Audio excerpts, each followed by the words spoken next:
Welcome to some new r/malicious compliance stories, where people comply to the letter, but not the spirit of a request. I hope you had a great day. The first story is called Push It. This happened earlier today at the grocery store that I work at. I work in the produce area, and when we are done with our boxes, we take them to the box crusher. When that is full, it has to be tied up and put on a pallet to be sent back on one of the trucks we get. We call this a bale for future references. When I went down there to crush my boxes, the machine was full, so I had to empty it. A couple of other co-workers and I finished tying up the bale, and I grabbed the electric powered pallet jack since it's easier to use for something as heavy as a bale. Then we pick up the bale to put it on the truck. Now, since it's the weekend before Thanksgiving, the store is busy as heck. Because of this, there were some grocery pallets on the truck still. Most were on the right side, but there was still one pallet on the left, the side I was putting the bale on. One of the people who helped me tie the bale, we'll call him Tim, says to put it in front of the pallet on the left and he'll deal with it later. I say okay and put it there. Now another guy, we'll call him Derek, comes up to me after I put this bale on the truck. He says that I can't put it there since it's blocking one of the pallets of stuff and that I need to take the bale back off, move the grocery stuff out and then put the bale back on again. I tell him that Tim said to do it like that, and he basically says that he doesn't care and that I need to redo it. A little annoying, but whatever. I start to rearrange things to his liking while using the electric power jack. He asked if I've been certified to operate the power jack. You need to be certified to be allowed to use it. I say in a very passive-aggressive manner, yes, I have been, thank you. Now I move the things around and I'm putting the bale back in the truck on the left. I try to go the whole way down, but I can't. Some product on our pallet on the right is leaning over a bit, which wouldn't be an issue by itself normally. But there were pallets against the left wall of the trailer, so there were barely not enough room to go all the way back. If I try to force it, then something will fall over and be more annoying to deal with, and I know this. I think to myself, well, it's only like 2 pallet spaces to go. It should be fine where it is now. But apparently Derek didn't think that way. You just gonna leave it there? Yeah?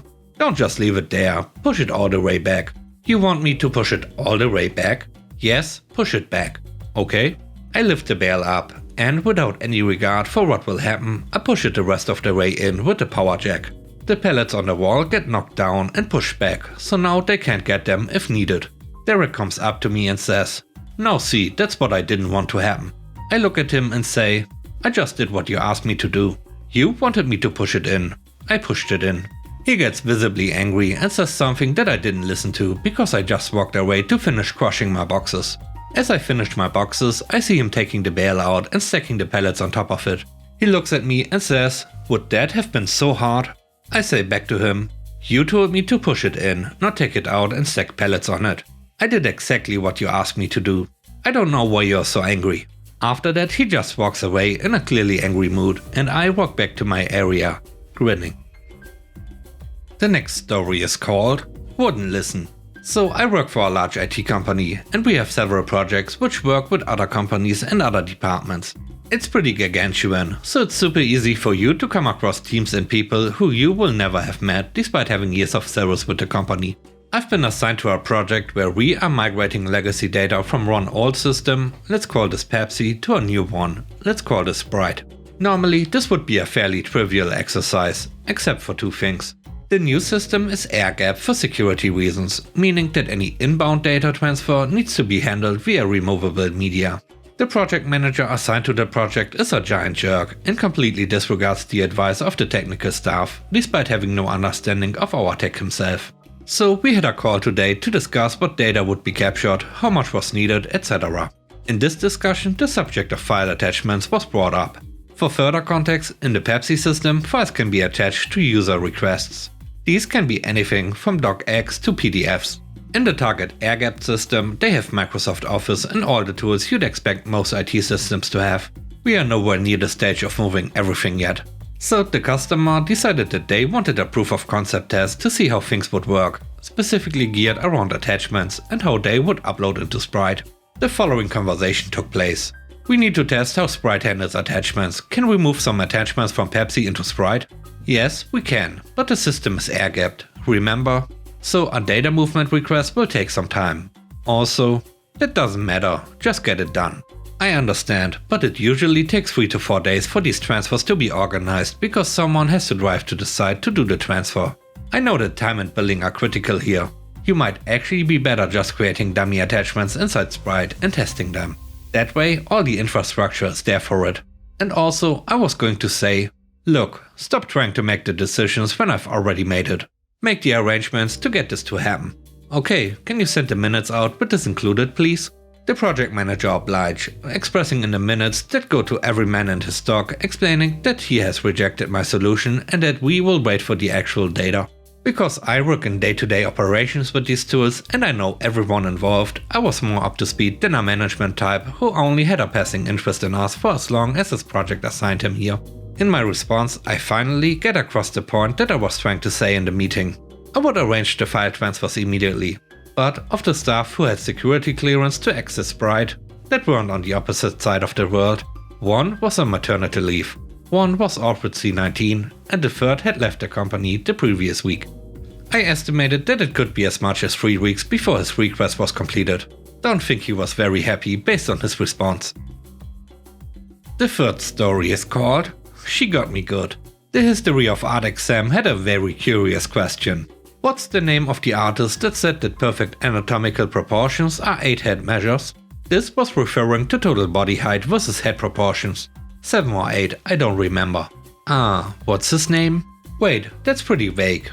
The exam didn't ask for the first or most prominent artist. So I write down me. Genius, right?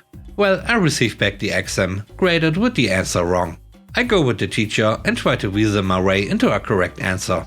It clearly doesn't say that the artist must be famous or the first to say so, and I consider myself quite an artist. So this should qualify, right? Yeah, but I asked for the name of the artist and you only wrote me. Had you written your name, it would be right. She got me. She got me good. The last story is called A Light Bulb Moment. This is a story from a year ago, involving my neighbors. My neighbors were selling their house and had been screwed left and right by the buyers. For background, the neighbor learned he was being relocated to another city. Partner and he started working out the details and their house went on the market and was quickly closed with a deal pending. If you've never bought a house before, the closing can take between 45 and 60 days with things like inspections, necessary repairs, etc. So they started down that process. Their buyers came off sweet but quickly turned sour. The people they hired to inspect my neighbor's house were family members and they came away with a huge sheet of things to be repaired or to knock down the price. Many of those repairs they demanded to be fixed at my neighbor's expense by a different contractor, despite the fact that my neighbor is a contractor himself. Then they started sending people to the house unannounced, totally illegal and showing up to the property on their own, trespassing. The nail in the coffin was that my neighbors had been strung along for a full 10 days longer than they should have been because the buyer kept threatening to back out of the sale, despite having already signed paperwork without their knowledge. All very muddy. As part of the contract, the buyers said that they needed to take all personal property and all debris, claiming a financial penalty for cleanup if there was anything on the property that the buyers thought counted. So my neighbors had spent a lot of time cleaning out yard debris, multiple dump runs, etc. But as the purchase was almost finalized and all the stuff was happening, they had an idea. While one is a contractor, the other works in legal and has for 10 years. She took to the contract and local home purchase regulations for the definition of personal property.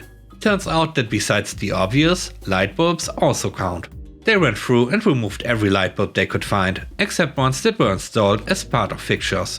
The seller had to purchase nearly $200 worth of light bulbs as part of their move-in, which they did not discover until they showed up with moving trucks. And with that, we end today's video. Let me know what you think about the stories. On a scale of 1 to 10, how would you rate the stories and today's video? I hope you enjoyed the video. If you did, please don't forget to subscribe and hit the like button. And I hope you have a great day. Stay safe. Bye bye.